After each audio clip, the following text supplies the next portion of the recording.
பிதா, குமாரன், பரிசுத்தாவி நாமத்தினாலே ஆமேன். பூமியின் குடிகளே, எல்லாரும் கர்த்தரை கம்பீரமாய் பாடுங்கள். ஆனந்த சத்தத்தோடே அவர் சந்நிதி முன் வாருங்கள். ஜெபம் செய்வோம். அன்பின் ஆண்டவரே, பரிசுத்த பிதாவே, நீர் தந்த இந்த மனமகிழ்ச்சியின் ஆராதனை நேரத்திற்காக நாங்கள் உம்மை நன்றியோடு துதிக்கிறோம், உம்மை ஸ்தோத்தரிக்கிறோம், உம்மை போற்றுகிறோம், உம்மை வாழ்த்துகிறோம், உம்மை வணங்குகிறோம். ஒருவராய் பெரிய அதிசயங்களை செய்கிறவரே, தாழ்வில் எங்களை நினைத்தவரே, இந்த காலை வேளையிலேயும் நன்றி அறிந்த உள்ளத்தோடு உம்முடைய சமூகத்திலே நாங்கள் வந்து எங்களுடைய துதிகளையும் ஸ்தோத்திரங்களையும் வணக்கத்தையும் செலுத்துவதற்கு எங்களுக்கு தந்த வாய்ப்பிற்காக நன்றி செலுத்துகிறோம். கடந்த நாட்கள் முழுவதும் எங்களை கண்மணியைப் போல பாதுகாத்து எங்களை வழிநடத்தி பராமரித்து போஷித்து இந்த காலை வேளையிலேயும் உம்மை துதிக்கும்படியான ஒரு ஸ்லாக்கியத்தை நீ கொடுத்ததற்காக நன்றி செலுத்துகிறோம். இந்த காலை வழிபாட்டை உம்முடைய திரு கரங்களுக்களாக கொடுக்கின்றோம்.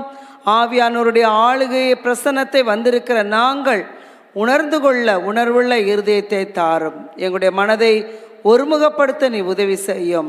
விசேஷமாக நாங்கள் இந்த நாளிலே சிறுவர் ஞாயிறாக அனுசரிப்பதற்கு எங்களை நீ தந்த வாய்ப்பிற்காக நன்றி செலுத்துகிறோம். எங்களுடைய குடும்பங்களிலே நீ தந்திருக்கின்ற சிறு பிள்ளைகளுக்காக நன்றி செலுத்துகிறோம். அவர்கள் மூலமாக நாங்கள் கற்றுக்கொள்ளுகிற அனைத்து தகவல்களுக்காக பண்புகளுக்காக நன்றி செலுத்துகிறோம். உம்மை பிரதிபலிக்கிற பிள்ளைகளைப் போல நாங்கள் இந்த உலகத்தில் உம்மை பிரதிபலிக்க எங்களுக்கு உதவி செய்யும். இந்த ஆராதனையின் மூலமாக நாங்கள் பாடுகிற பாடல்கள், படிக்க இருக்கிற திருமுறை பாடம், தியானிக்க இருக்கக்கூடிய சத்திய வசனங்கள், ஏறெடுக்கிற மன்றாட்டுகள் எல்லாவற்றையும் எங்களுடைய வாழ்க்கைக்கு அர்த்தமுள்ளதாக்கி தாரும். நீர் எங்கள் மத்தியிலே பிரசன்னராய் இருந்து வந்த ஒவ்வொருவரையும் ஆசீர்வதித்து உம்முடைய சமாதானத்தோடும் சந்தோஷத்தோடும் நீர் அனுப்ப வேண்டும் என்று அருமை இரட்சகர் இயேசு கிறிஸ்துவின் நாமத்தில் வேண்டிக் கொள்கிறோம். ஜெபங்கேளும் நல்ல பிதாவே, ஆமேன். நம்முடைய ஆராதனைக்கு ஆரம்பமாக நாம் யாவரும் எழுந்து நின்று பாமாலையிலே 239வது பாமாலையை பாடுவோம். இயேசு கற்பித்தார் ஒளி வீச.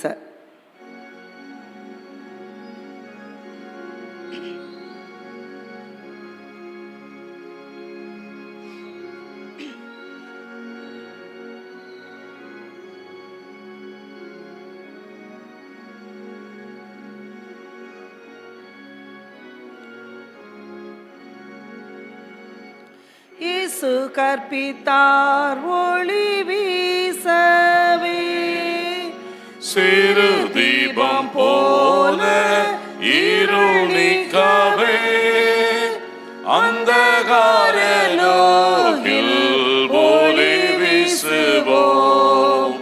அங்கும் இங்கும் எங்கும் பிரகாசிப்போம்.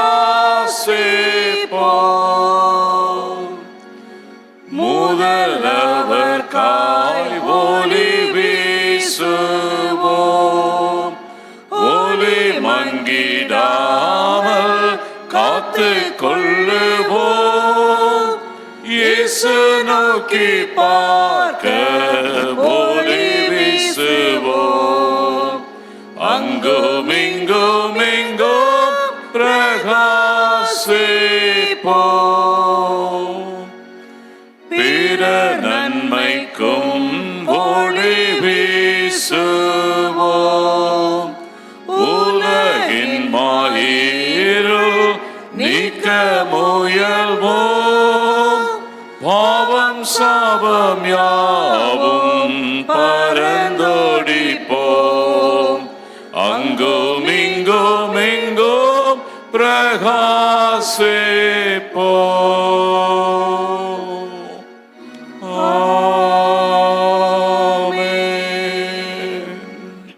நாம் அமைதியாய் இருந்தோம், முழங்காற்படியிட்டோ நம்முடைய பிழைகளை நாம் உணர்வோம்.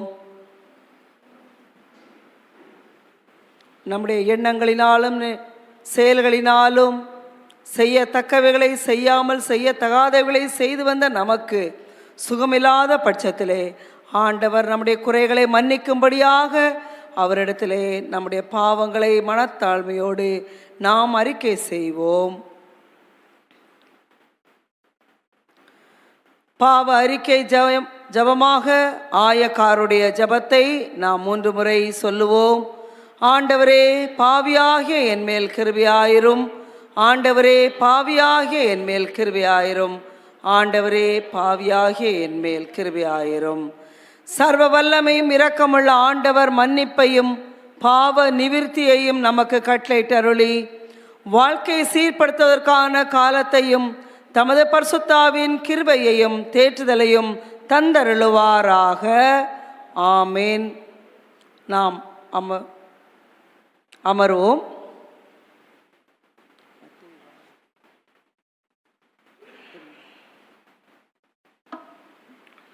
திருமறை பகுதி படிக்க கேட்போம்.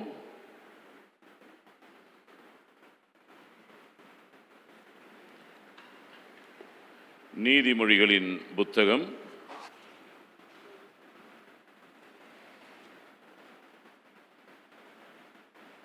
23வது அத்தியாயம் 15 வாக்கியம் துவங்கி 26ஆம் வாக்கியம் வரை. நீதிமொழிகள் 23 15 முதல் 26. என் மகனே, உன் இருதயம் ஞானமுள்ளதாயிருந்தால் என்னிலே என் இருதயம் மகிழும். உன் உதடுகள் செம்மையானவைகளை பேசினால் என் உள்ளந்திரியங்கள் மகிழும். உன் மனதை பாவிகள் மேல் பொறாமை கொள்ள விடாதே. நீ நாடோறும் கர்த்தரை பற்றும் பயந்தோடிரு. நிச்சயமாகவே முடிவு உண்டு, உன் நம்பிக்கை வீண் போகாது. என் மகனே, நீ செவி கொடுத்து ஞானமடைந்து உன் இருதயத்தை நல் வழியிலே நடத்து. மதுபான பிரியரையும் மாம்சம் பெருத்தீனிக்காரரையும் சேராதே. குடியனும் போஜன பிரியனும் தரித்திரராவார்கள். தூக்கம் கந்தைகளை உடுத்துவிக்கும். உன்னை பெற்ற தகப்பனுக்கு செவிகொடு. உன் தாய் வயது சென்றவளாகும் போது அவளை அசட்டை பண்ணாதே. சத்தியத்தை வாங்கு, அதை விற்காதே. அப்படியே ஞானத்தையும் உபதேசத்தையும் புத்தியையும் வாங்கு. நீதிமானுடைய தகப்பன் மிகவும் கலிகூறுவான். ஞானமுள்ள பிள்ளையை பெற்றவன் அவனால் மகிழ்வான். உன் தகப்பனும் உன் தாயும் சந்தோஷப்படுவார்கள். உன்னை பெற்றவள் மகிழ்வாள். என் மகனே, உன் இருதயத்தை எனக்குத் தா. உன் கண்கள் என் வழிகளை நோக்குவதாக என்பதே. பாடும் படித்தாயிற்று. தேவனே, உமக்கே ஸ்தோத்திரம் உண்டாவதாக. ஜெபம் செய்வோம்.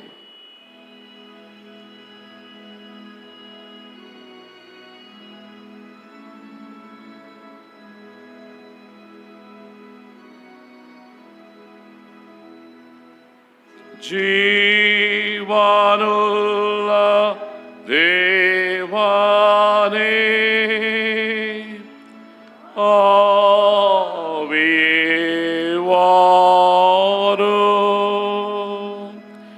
ஜீவானுள்ள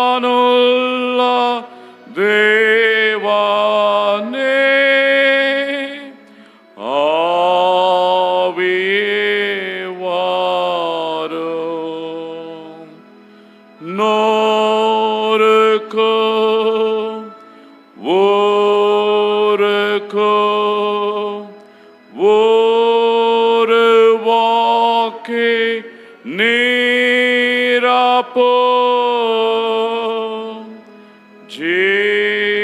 ஜீவானுள்ள தேவானே,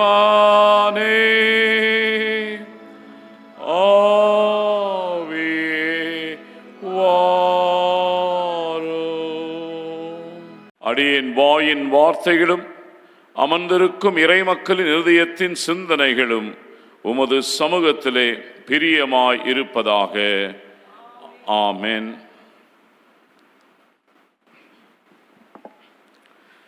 அன்பிற்குரிய சகோதரிகளே, சகோதரர்களே, இன்றைக்கு தென்னிந்திய திருச்சபை முழுமையும்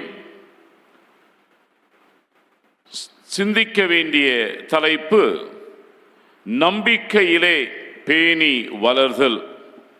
நர்ச்சரிங் இன் ஃபெய்த் என்கின்ற செம்பொருளிலே நாம் சிந்திக்க அழைக்கப்படுகின்றோம்.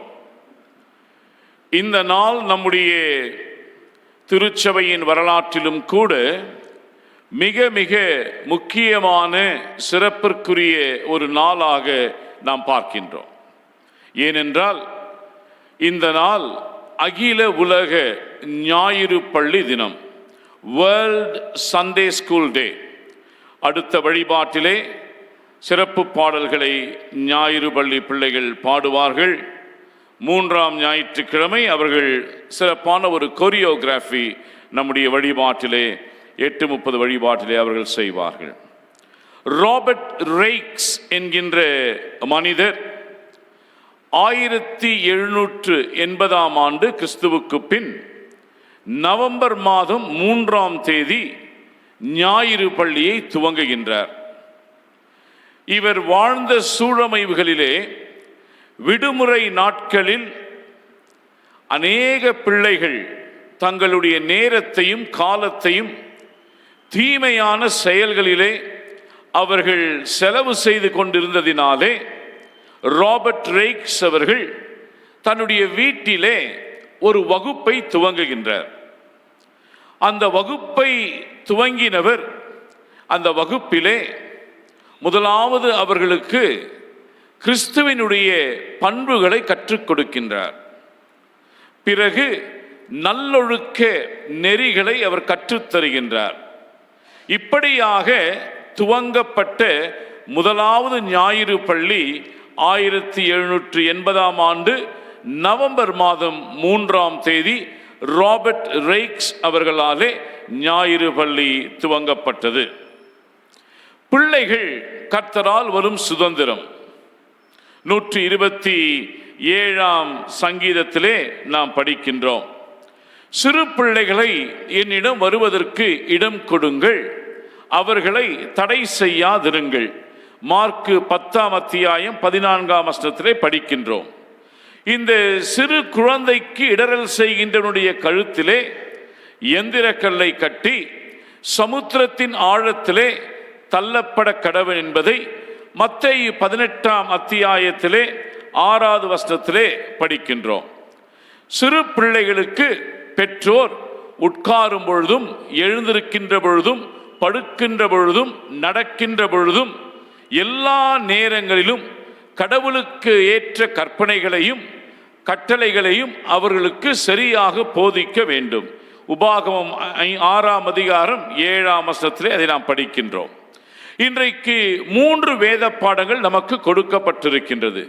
ஒன்று நீதிமொழிகள் 23ஆம் அத்தியாயம் 15-26, 2 எபேசியர் 6ஆம் அத்தியாயம் 10-18, 3 மத்தேயு 18ஆம் அதிகாரம் 1-6. எனவே நான் இந்த 3 பகுதிகளிலிருந்து ஒரு சில கருத்துக்களை உங்களோடு பகிர்ந்து கொள்ள விரும்புகின்றேன். முதலாவதாக நீதிமொழிகள் 23ஆம் அத்தியாயம் 15-26 வாக்கியங்களை நாம் படிக்க கேட்டோம். இதிலே முதலாவது நாம் என்ன பிள்ளைகளை எவ்வாறாக வளர்க்க வேண்டும் என்று சொன்னால், பிள்ளைகள் நீதியின் உடையை அணிதல் வேண்டும். பிள்ளைகள் நீதியின் உடையை அணிதல் வேண்டும். ஒரு ஸ்பெல்லிங் மிஸ்டேக் அதில் இருக்கு. நீதியின் உடைகள் அணிதல் வேண்டும். எனவே பிள்ளைகளை பெற்றோர் வளர்க்கின்ற பொழுது அவர்கள் the children must be clothed to live in righteousness. பிள்ளைகளுக்கு எப்படிப்பட்ட ஒரு நிலையிலே அவர்கள் வாழ்தல் வேண்டும் என்று சொன்னால் 16ஆம் வசனத்திலே பிள்ளைகள் உள்ளதை உள்ளதென்று பேசுதல் வேண்டும். Children must speak what is right. Children must say right is right and wrong is wrong. எனவே பிள்ளைகளுக்கு இப்படிப்பட்ட ஒரு நிலையிலே அவர்கள் வளர வேண்டும் என்று சொன்னால் பெற்றோர்கள் இல்லங்களிலே நல்ல ரோல் மாடல்ஸா இருக்க வேண்டும். பெற்றோர்கள் தங்களுடைய இல்லங்களிலே அவர்கள் உள்ளதை உள்ளதென்று பேசுவார்கள் என்று சொன்னால், அவர்கள் சரியை சரி என்று சொல்லுவார்கள் என்று சொன்னால், அவர்கள் தவற்றை தவறென்று சொல்லுவார்கள் என்று சொன்னால் பிள்ளைகளும் அவ்வாறாக பேசுவார்கள். எனவேதான் இந்த நீதிமொழிகள் சாலமன் ஞானி அவர்கள் தன்னுடைய அரசாண்ட காலங்களிலே இதை எழுதிய பொழுது அவர் ஞானத்தை குறித்து எழுதுகின்றார், உறவுகளை குறித்து எழுதுகின்றார், எவ்வாறு வாழ வேண்டும் என்பதை குறித்து எழுதுகின்றார், எதை பேச வேண்டும் என்பதை குறித்தும் அவர் எழுதுகின்றார். எனவே இங்கு எழுதுகின்ற பொழுது பிள்ளைகள் இப்படிதான் இருக்க வேண்டும். மகனே மகனே என்று சொன்னால் ஏதோ ஆண் பிள்ளைகளுக்கு எழுதப்பட்டது என்று பெண்கள் நினைக்க வேண்டாம். மகளே என்று நீங்கள் அதை சேர்த்து படிக்க வேண்டும். மகனே மகளே என்று சொல்லக்கூடிய ஒரு நிலையிலே சாலமன் ஞானி அவர்கள் இந்த நீதிமொழிகளை அவர் எழுதுகின்றார். எனவே முதலாவதாக பிள்ளைகள் நீதியின் உடையை அணிந்து வாழ்தல் வேண்டும். அதிலே முதலாவதாக உள்ளதை உள்ளதென்று பேசுதல் வேண்டும். இரண்டாவதாக children must continue in the fear of the Lord all the day. பிள்ளைகள் கிறிஸ்துவுக்குள் பயப்படுகிற பயத்தில் வளர்தல் வேண்டும். அப்போ பெற்றோருக்கு ஒரு பெரிய ஒரு பொறுப்பு இருக்கின்றது. பிள்ளைகளை கிறிஸ்துவுக்கேற்ற வழியிலே கிறிஸ்துவுக்குள் பயப்படுகிற பயத்திலே பெற்றோர் பிள்ளைகளை வளர்த்தல் வேண்டும். ஒருவேளை இந்த காலகட்டங்களிலே பிள்ளைகளை நாம் ஆலயத்திற்கு அழைத்து வர முடியவில்லை. இருப்பினும் இதில் தளர்வுகள்லாம் கடந்து போகின்ற பொழுது பிள்ளைகளோடு தான் பெற்றோர் ஆலயத்திற்கு வர வேண்டும். பிள்ளைகளோடு தான் பெற்றோர் நிறைய நேரம் செலவு செய்ய வேண்டும். பிள்ளைகள் பள்ளிக்கூடங்களில் 8 மணி நேரம் இருந்தால், பிள்ளைகள் உறங்குவதற்கு 8 மணி நேரம் இருந்தால், பிள்ளைகளோடு மீதி இருக்கின்ற 8 மணி நேரத்தை பெற்றோர் அவர்களோடு உட்கார்ந்து தங்களுடைய நேரத்தை செலவு செய்து பிள்ளைகளுடைய வாண்ட்ஸ் என்ன, பிள்ளைகளுடைய நீட்ஸ் என்ன, பிள்ளைகளுடைய தேவைகள் என்ன என்பதையெல்லாம் பார்க்க வேண்டும். இது மட்டுமல்ல, பிள்ளைகளோடு திருமறையை படிப்பது, பிள்ளைகளோடு சேர்ந்து ஜெபிப்பது, பிள்ளைகளோடு இல்லங்களிலே சேர்ந்து கீர்த்தனை பாமாலைகளை பாடுவது, இவை எல்லாமே ஒரு ஆன்மீக ஒழுக்கம், பக்திக்குரிய ஒழுக்கம். இவை எந்த இல்லங்களிலே பெற்றோர்கள் கடைபிடிக்கிறார்களோ அந்த இல்லங்களிலே பிள்ளைகள் சீராக சிறப்பாக நல்ல நெறிமுறைகளிலே அவர்கள் ஆண்டவருடைய தகவுகளை உள்வாங்கி வாழுவார்கள், வளருவார்கள் என்று சொன்னால் அது மிகையாகாது. மூன்றாவதாக பிள்ளைகள் கிறிஸ்துவின் வழியில் நடத்தல் வேண்டும். 19ஆம் வசனம் நீதிமொழிகள் 16ஆம் வசனம் முதல் 17ஆம் வசனம் 2வது, 19ஆம் வசனம் 3வது. இந்த our children must direct their heart in the way of the Lord. தங்கள் எந்த வழியிலே நடத்தல் வேண்டும் என்பதை சிறு பிள்ளைகளுக்கு பெற்றோர் கற்றுத்தர வேண்டும். ஒருவேளை வாலிபர் பிள்ளைகளாக இருந்தால் அவர்களுக்கு பகுத்தறியக்கூடிய ஞானத்தை கடவுள் கொடுக்கின்றார். எது சரி எது தவறு என்பதை அவர்கள் கற்றுக்கொண்டு அவர்கள் பகுத்தறிந்து வாழுகிறார்கள். ஆனால் சிறு பிள்ளைகளுக்கு 12 வயதிற்கு கீழ் இருக்கிறவர்களுக்கு கண்டிப்பாக பெற்றோர் எந்த வழி நல்வழி, எந்த வழி தவறான வழி என்பதை பெற்றோர் கற்றுத்தர வேண்டும். இப்படி பெற்றோர் ஒரு நல்ல ரோல் மாடல்ஸாக பிள்ளைகளுக்கு இருக்கின்ற பொழுது கண்டிப்பாக பிள்ளைகள் நீதியின் உடையை அணிந்து வாழுவார்கள் என்பதிலே எந்த விதமான ஐயப்பாடும் இல்லை. ஞாயிறு பள்ளிக்கு வருவதனாலே பிள்ளைகள் முழுமையுமாக டிரான்ஸ்ஃபார்ம் ஆயிடுவாங்கன்னு சொல்ல முடியாது. ஏனென்றால் ஒரு மணி நேரம்தான் பிள்ளைகள் ஆலயத்திலே இந்த ஞாயிறு பள்ளியிலே அவர்கள் இருக்கிறார்கள். அதிக நேரம் யாரோடு இருக்கிறார்கள் என்று சொன்னால் அதிக நேரம் உலக பிரகாரமான பள்ளிக்கூடங்களில் இருக்கின்ற ஆசிரியர்களோடும் பெற்றோர்களோடும் இருக்கிறார்கள். எனவே பெற்றோர்கள் பிள்ளைகளுக்கு ஆசிரியர்கள். இவர்கள்தான் பிள்ளைகளுக்கு நல்ல ஆசிரியர்களாக தகவுகளையும் பண்புகளையும் மாண்புகளையும் மதிப்பீடுகளையும் போதிக்கின்ற ஆசிரியர்களாக இருக்கிறார்கள் என்று சொன்னால் மிகையாகாது.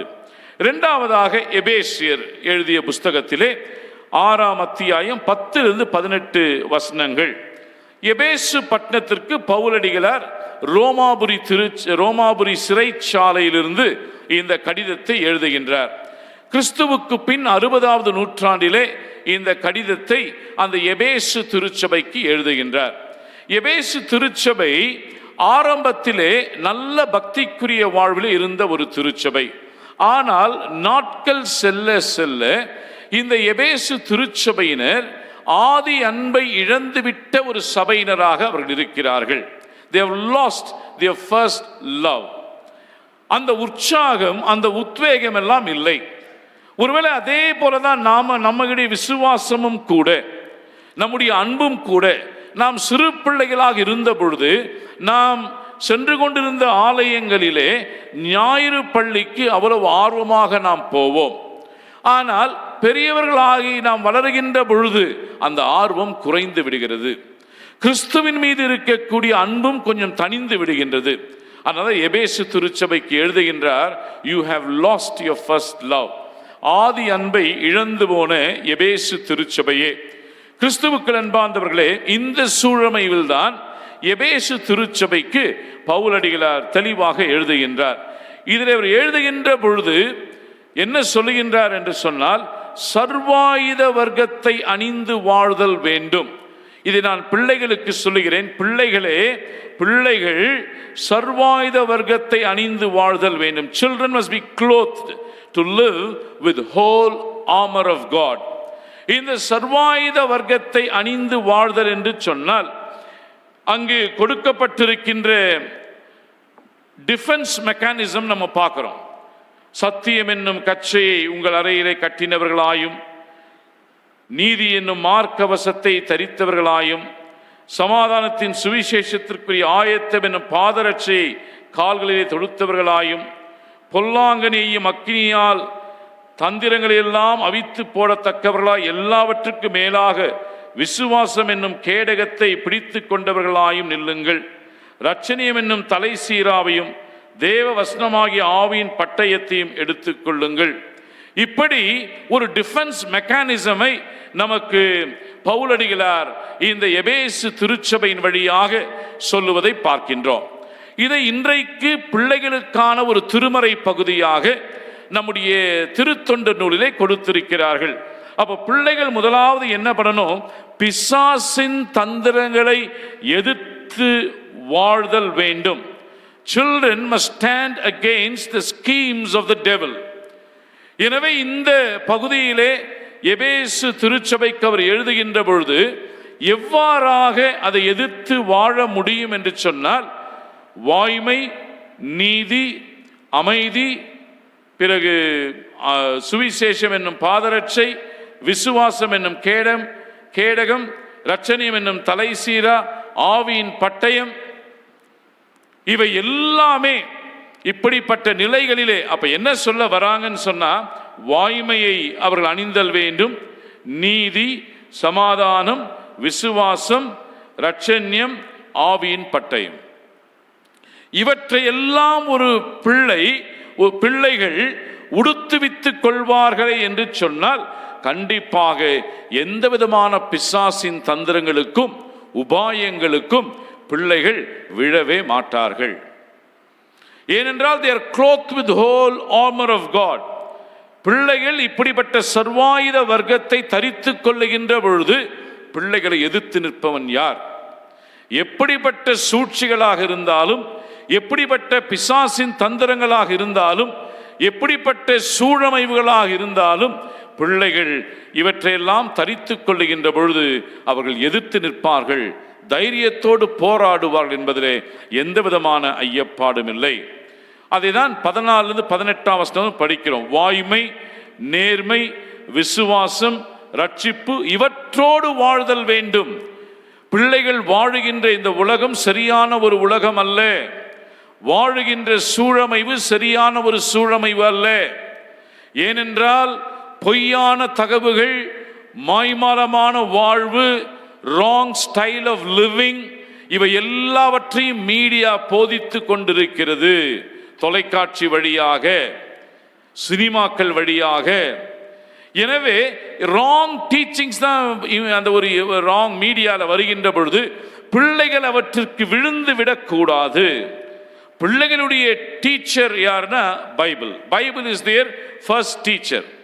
எனவே பிள்ளைகள் இப்படியாக கற்றுக் கொடுக்கப்பட வேண்டும். பிள்ளைகளே, எந்த சூழ்நிலையா இருந்தாலும் உண்மையோட வாழுங்கன்னு பெற்றோர் சொல்லுங்க. பொய் வரக்கூடாது. உங்க வாயிலிருந்து எப்படிப்பட்ட சூழ்நிலையா இருந்தாலும் பொய் பேசுதல், பொய் நாவு கர்த்தருக்கு அருவருப்பானது. சொல்லிக் கொடுங்க. எப்படிப்பட்ட பிள்ளைங்களா இருந்தாலும் அதை போதியுங்க. உண்மையை சொல்லுங்க. அவங்க உண்மையை பேச வேண்டும் என்று சொன்னால் நீங்க பிள்ளைங்க கிட்ட ஃப்ரெண்ட்ஸா இருங்க. பெற்றோர் ரொம்ப கண்டிப்பா மிலிட்டரி லீடர் மாதிரி இருந்தீங்கன்னா பிள்ளைகள் பெற்றோர் மீது இருக்கின்ற நம்பிக்கையை விட்டு விடுவார்கள். பெற்றோர் பிள்ளைகள் உறவு ஒரு ஃப்ரெண்ட்ஷிப் போல, நண்பர்களை போல இருக்கின்ற பொழுது பிள்ளைகள் என் அப்பா கிட்ட இதை ஷேர் பண்ணா ஒன்றும் பிரச்சனை இல்லை, எங்க மம்மி கிட்ட இதை எங்க அம்மா கிட்ட ஷேர் பண்ணா ஒன்றும் பிரச்சனை இல்லைன்னு ஓப்பனா இருப்பாங்க, டிரான்ஸ்பரண்டா இருப்பாங்க, உங்ககிட்ட எல்லாவற்றையும் பகிர்ந்து கொள்வார்கள். எனவே அப்படிப்பட்ட ஒரு நிலையிலே நீங்கள் பிள்ளைகளுக்கு நேர்மையாக வாழ வேண்டும்.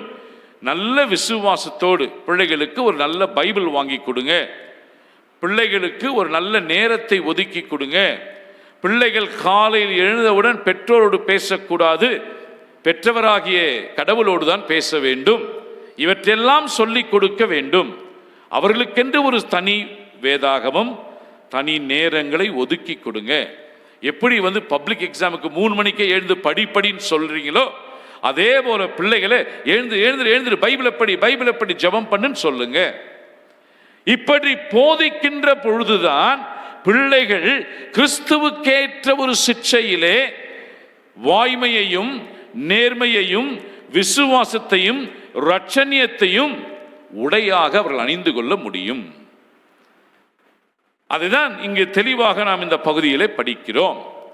மூன்றாவதாக 18ஆம் வசனம், எல்லா நேரங்களிலும் ஜெபித்தல் அவசியம். praying at all times. எபேசியருக்கு சொல்றார். அந்த வசனங்கள்லாம் பார்த்தீங்கன்னா 18ல சொல்றார். பிள்ளைகளுக்கு தனி ஜெபம் அவசியம். மறந்துடாதீங்க, பிள்ளைகளோடு பெற்றோர் சேர்ந்து ஜெபித்தல் அவசியம். எத்தனை குடும்பங்கள்ல இருக்கு நம்ம சபையில குடும்ப ஜெபம் பண்றீங்க? எத்தனை பேர் நாம் ஒழுங்காக பிள்ளைகளோடு சேர்ந்து அனுதினமும் ஜெபித்து விட்டு ஒரு நாளை நாம் முடிக்கிறோம்? எத்தனை குடும்பங்கள்ல இன்னைக்கு ஃபேமிலி பிரேயர் இருக்கிறது? இது எல்லாமே உங்களுக்கு பலன் உடனடியாக கிடைக்காது. பலன் உங்களுக்கு பிள்ளைகள் வளர்ந்ததற்கு பிறகு உங்களுக்கு கிடைக்கும். உங்களுக்கே ஒரு மகிழ்ச்சி இருக்கும். ஐயோ, என் பிள்ளைகள் எவ்வளவு ஒழுக்கத்தில் வளர்ந்திருக்கிறாங்க. ஐயோ, பிள்ளைகள் என்னுடைய பேச்சை, எங்களுடைய பேச்சை, பெற்றோருடைய பேச்சை தட்டாமல் வளர்ந்திருக்கிறார்கள். பிள்ளைகளுக்குரிய அனைத்து தீர்மானங்களையும் பெற்றோர்கள் எடுப்பதற்கு பிள்ளைகள் அனுமதிக்கின்றார்களே, இவையெல்லாம் எப்போ வரும்னு சொன்னா, பிள்ளைகளோடு நீங்கள் ஒன்றித்து நீங்கள் ஜெபிக்கின்ற பொழுது, வேதத்தை படிக்கின்ற பொழுது வரும். அப்பா ஒரு நாள் ஜெபம் பண்ணட்டும், அம்மா ஒரு நாள் ஜெபம் பண்ணட்டும், உங்க பையன் ஒரு நாள் ஜெபம் பண்ணட்டும், உங்க பொண்ணு ஒரு நாள் ஜெபம் பண்ணட்டும். எல்கேஜி ஸ்டூடெண்டா கூட இருக்கட்டும், உங்க பையனும் பொண்ணும் ஜெபிக்க வைங்க. குடும்பத்தில் ஜெபிக்க வைங்க. நான் எங்க குடும்பத்தில் நடந்ததான் உங்களுக்கு சாட்சியா சொல்லிக்கிட்டு இருக்கேன், வேற ஒன்றும் இல்லைங்க. சிறு வயது முதற்கொண்டே அந்த பழக்கத்தை கொண்டு வாருங்கள். எந்த குடும்பம் இதை செய்ய தவறுகிறதோ பிறகு அந்த குடும்பம் வருத்தப்பட்டு பிரயோஜனமே கிடையாது. ஜெபிக்க வைங்க. Try it out. நான் இன்னைக்கு சொல்றேன், இதை நீங்க முயற்சி செய்து பாருங்க. நீங்கள் நினைப்பதெல்லாம் உங்கள் வாழ்க்கையிலே கடவுள் அருளுவார். வேற ஒன்றும் கிடையாது. Simple logic, simple formula. நான் கடவுளோடு இணைந்து, என் குடும்பம் கடவுளோடு இணைந்து இருக்கின்ற பொழுது கடவுள் என்னோடு இணைந்திருக்கின்றார். நீங்க யோசேப்பு பகுதியை ஆதியாகமம் 39 படிச்சீங்கன்னா, கர்த்தர் யோசேப்போடு இருந்தார், கர்த்தர் யோசேப்போடு இருந்தார், கர்த்தர் யோசேப்போடு இருந்தார். ஒரு வாலிபன். ஏன் கர்த்தர் யோசேப்போடு இருந்தார்? யோசேப்பு கர்த்தரோடு இருந்ததினால் கர்த்தர் யோசேப்போடு இருந்தார். அப்போ இதுதான் மிக முக்கியம். பிள்ளைகள் கர்த்தரோடு இருந்தால் கர்த்தர் பிள்ளைகளோடு இருப்பார். குடும்பம் கர்த்தரோடு இருந்தால் கர்த்தர் குடும்பத்தோடு இருப்பார். ஆக அன்பிற்குரிய திருச்சபையே, பிள்ளைகள் சர்வாயுத வர்க்கத்தை அணிந்து வாழ்தல் வேண்டும். அதற்கு மிக முக்கியமான ரிசோர்ஸ் பேரண்ட்ஸ். நீங்கள் தான் சொல்ல வேண்டும் என்பதையும் உங்களுக்கு வலியுறுத்தி சொல்ல விரும்புகின்றேன். மூன்றாவதாக, இப்பொழுது பேரண்ட்ஸ் பிள்ளைகளிடமிருந்து என்ன கற்றுக்கொள்ள வேண்டும்? 2 காரியங்கள் பிள்ளைகளுக்கு நாம் கற்றுக் கொடுத்தோம். இப்ப பிள்ளைகளிடமும் கற்றுக்கொள்ள வேண்டிய கால கட்டாயத்திலும் பெற்றோர் இருக்கின்றோம். Children teach us to live with values. மத்தேயு 18 1 6 வரை அந்த பகுதியில் 3வது வசனம். பிள்ளைகள் வழியாக நாம் தகவுகளை கற்று வாழ்தல் வேண்டும். அப்ப தகவலை கற்று வாழ்தல் வேண்டும் என்று சொன்னால் பிள்ளைகள் ஆசிரியராக மாறுகிறார்கள், பெற்றோர் மாணவர்களாக மாறக்கூடிய ஒரு ஸ்டேட்டஸ் ரிவர்ஸலை நம்ம இங்க பார்க்கிறோம். பரலோக ராஜ்யத்தில் யார் பெரியவர்? ஒரு சண்டை வருதுங்க இல்லையா? சபையிலும் சில அதான பிரச்சனை. சபையில் யார் பெரியவர்? சமூகத்தில் யார் பெரியவர்? சமுதாயத்தில் யார் பெரியவர்? பரலோக ராஜ்யத்தில் யார் பெரியவர்? அதுவும் அங்கேயும் அந்த பிரச்சனை, பவர் பாலிடிக்ஸ். உடனே ஏசாமி ஒரு சிறு பிள்ளையை நிறுத்தி சொல்றார், இந்த சிறு பிள்ளையை போல் நீங்கள் மாறாவிட்டால் பரலோக ராஜ்யத்தில் பிரவேசிக்க முடியாது அப்படின்னு சொன்னார்னா என்ன அர்த்தம்? பெரியவர்களே, பெற்றோர்களே, திருச்சபையாரே, பிள்ளைகளை பாருங்கள், நீங்கள் பிள்ளைகளை போல் மாறுங்கள். பிள்ளைகளை பாருங்கள், நீங்கள் பிள்ளைகளை போல் மாறுங்கள். பிள்ளைகளிடம் பொறாமை இல்லை, பெருமை இல்லை, வேறுபாடு இல்லை, வித்தியாசங்கள் இல்லை. 2 குழந்தை சண்டை போட்டுக்குச்சுன்னா அடுத்த நிமிஷமே சேர்ந்து வாழும். பெரியவர்கள் நம்ம என்ன சொல்லுவோம்? செத்தாலும் நான் அவனை பழி வாங்காம விட மாட்டேன், கடைசி வரல அவனை நான் பழி வாங்குவேன். வேண்டாம், பிள்ளைகளை போல் மாறுங்கள். பிள்ளைகளை போல் பிள்ளைகளை பார்க்கின்ற பொழுது பிள்ளைகளை பார்த்து நாம் கற்றுக்கொள்ள வேண்டிய தகவல்கள் மிக முக்கியமான தகவல் என்பதை உங்களுக்கு சொல்ல விரும்புகிறேன். Being to becoming a child. எனவே நாம் எப்படி இருக்க வேண்டும்? இருப்பு நிலையிலிருந்து இருக்க வேண்டிய நிலைக்கு மாறுதல் வேண்டும். இருப்பு நிலையிலே நான் இருந்தேன்னு வைங்க, இருக்க வேண்டிய நிலையை நம்ம தவற விட்டுருவோம் இல்லையா? எனவே நம்முடைய பதவி, அதிகாரம், நம்முடைய பணம், செல்வம், ஆஸ்தி எல்லாம் குப்பை.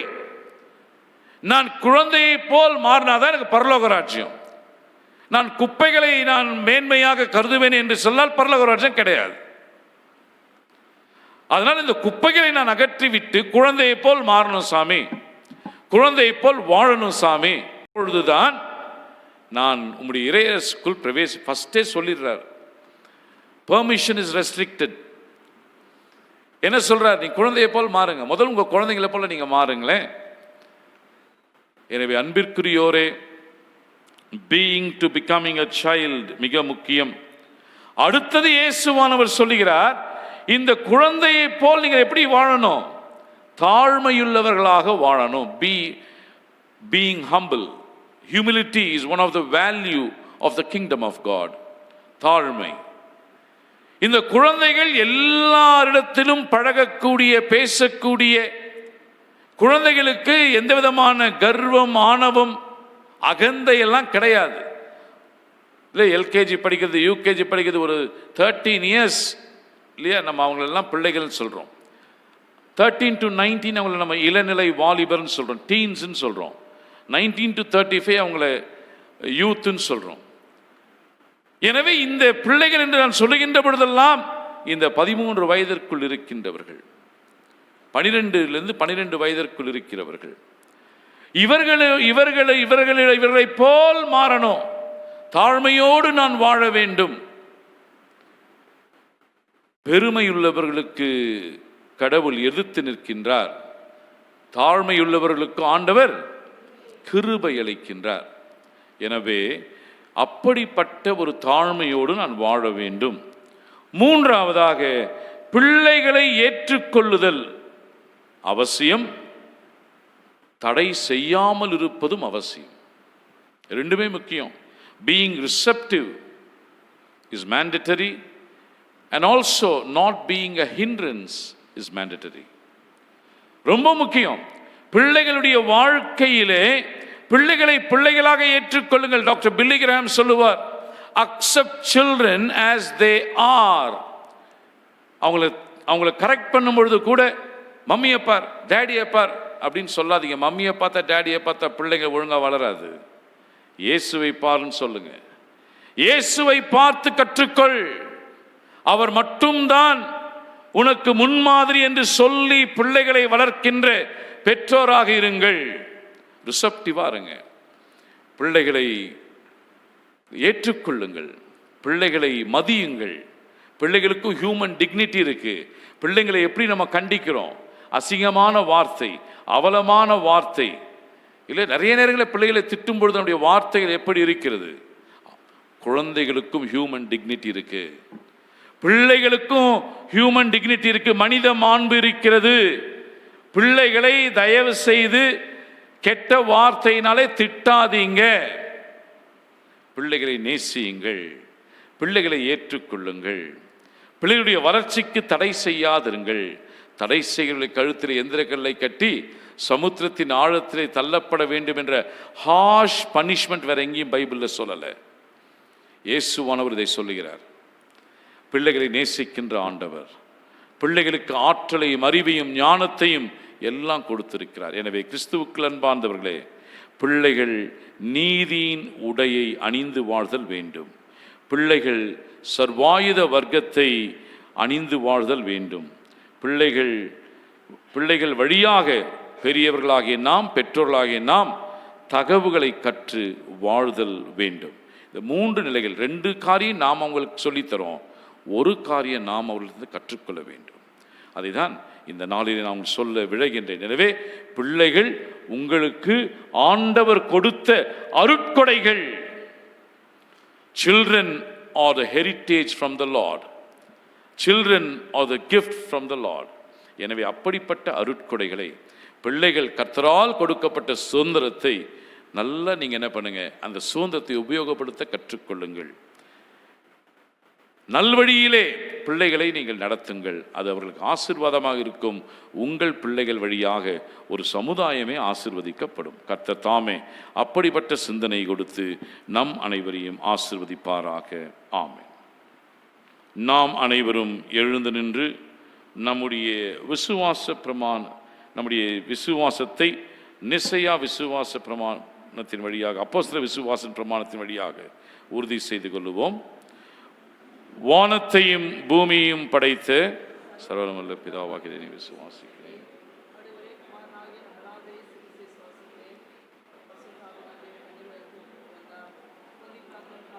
பாடுபட்டு சிலுவையில் அறையுண்டு மரித்து அடக்கம் பண்ணப்பட்டு பாதாளத்தில் இறங்கினார். 3ஆம் நாள் மரித்தோர் எழுந்தள்ளினார். பரமளத்துக்கு ஏறி சொல்ல பிதாவாகிய தேவனை வீற்றிருக்கிறார். ஒரு உயிரிழரையும் மரித்தோரையும் வாங்கி வருவார். பஸ்தமாடி ஐக்கியமும் பாவ மன்னிப்பும் சரீர உயிர்த்ததிலும் நித்திய ஜீவனும் விசுவாசிக்கிறேன். ஆமென். நாம் அனைவரும் எழுந்து நின்று திருப்பாடலை 118வது பாடல், மகிழ்வோம் மகிழ்வோம் தினமக மகிழ்வோம் என்ற பாடலை நாம் சேர்ந்து பாடுவோம். அப்பொழுது முதலாவது பெண்கள் வந்து தங்களுடைய காணிக்கைகளை படைக்கவும், பிறகு ஆண்கள் வரிசையாக வந்து காணிக்கைகளை படைக்கவும்.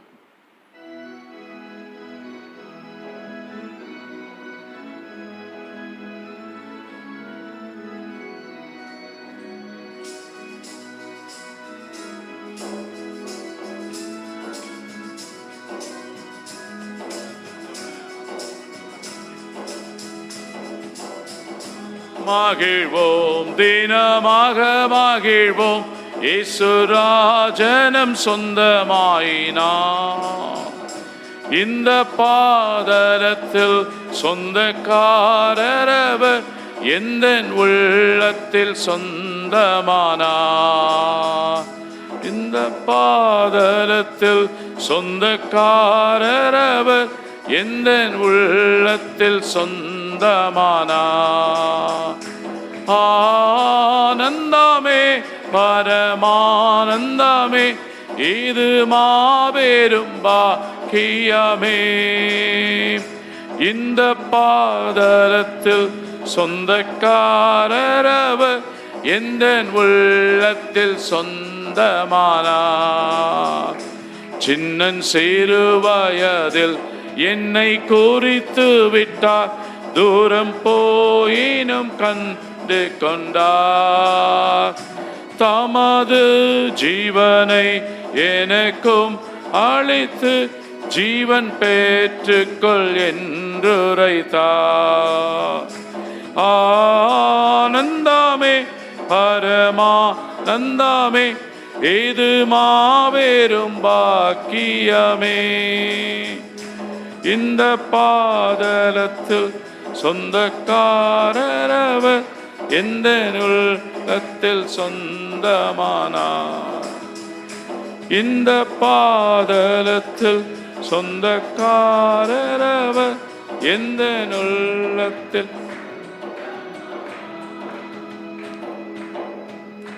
ஜெபம் செய்வோம்.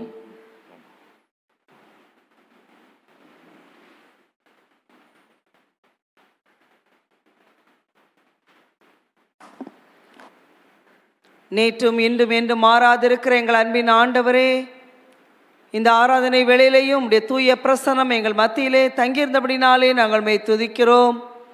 குறிப்பாக அகில உலக சிறுவர் ஞாயிறாக இன்றைய தினத்திலே நாங்கள் திருச்சபையாக அனுசரிப்பதற்கு எங்களுக்கு தந்த வாய்ப்பிற்காக நன்றி செலுத்துகிறோம். இதோ பிள்ளைகள் கர்த்தரால் வரும் சுதந்திரம், கர்ப்பத்தின் கனி அவரால் கிடைக்கும் பலன் என்று சொன்ன வண்ணமாக பிள்ளைகளை, குழந்தைகளை எங்களுடைய குடும்பங்களுக்கு நீ அருள்கொடையாக கொடுத்து, பிள்ளைகள் மூலமாக ஆண்டவரே எங்களை நீ தந்திருக்கின்ற மகிழ்ச்சிக்காக, சமாதானத்திற்காக நாங்கள் நன்றியோடு துதிக்கிறோம், ஸ்தோத்திரிக்கின்றோம். இந்த நாளிலேயும் ஆண்டவரே, இந்த விசுவாசத்திலே நாங்கள் பிள்ளைகளை பேணி வளர்க்க நீர் கொடுத்த அறைகுவலுக்காக நன்றி செலுத்துகிறோம். ஆண்டவரே, பிள்ளைகள் நீதியின் வஸ்திரத்தை ஆண்டவரே ஆடையை அணிந்து கொள்ள நீர் உதவி செய்யும். பிள்ளைகள் சர்வாயுத வர்க்கத்தை அணிந்து கொள்ள நீர் கிருபை செய்யும்.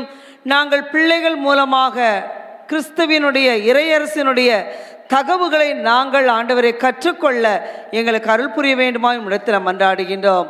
திருவசனங்களை கேட்ட நாங்கள் அதன்படி நடக்கவும், எங்களுடைய பிள்ளைகளை கிறிஸ்தவ பக்தியிலே, விசுவாசத்திலே பேணி வளர்க்கவும் எங்களுக்கு நீர் உதவி செய்ய வேண்டுமா இடத்தில் மன்றாடுகின்றோம்.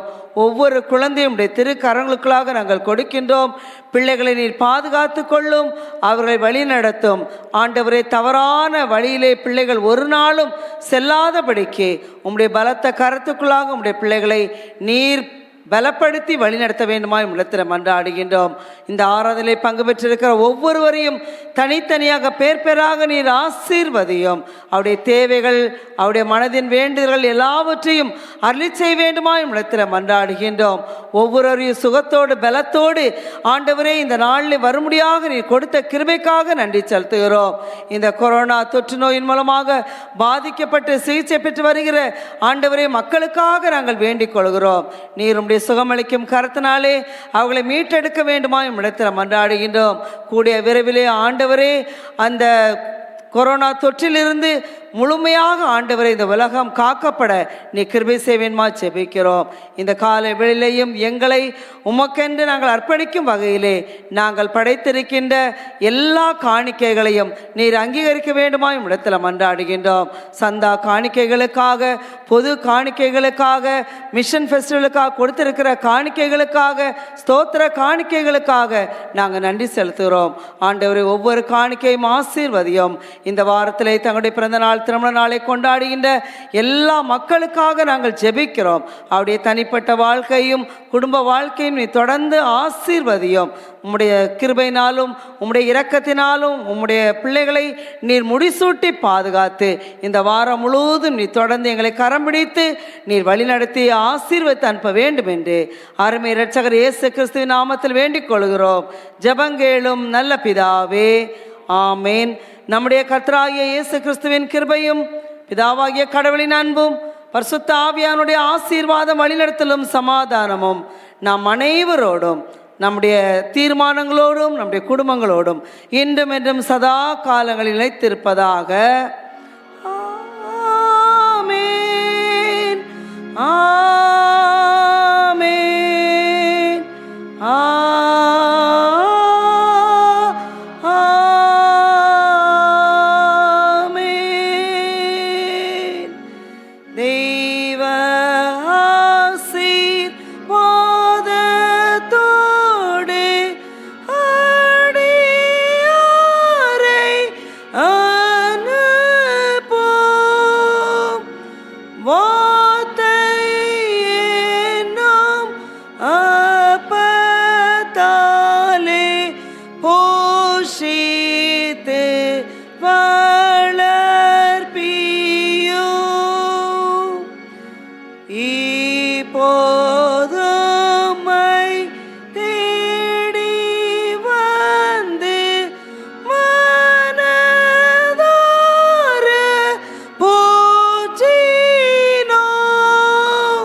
கர்த்தர் உங்களோடு இருப்பாராக.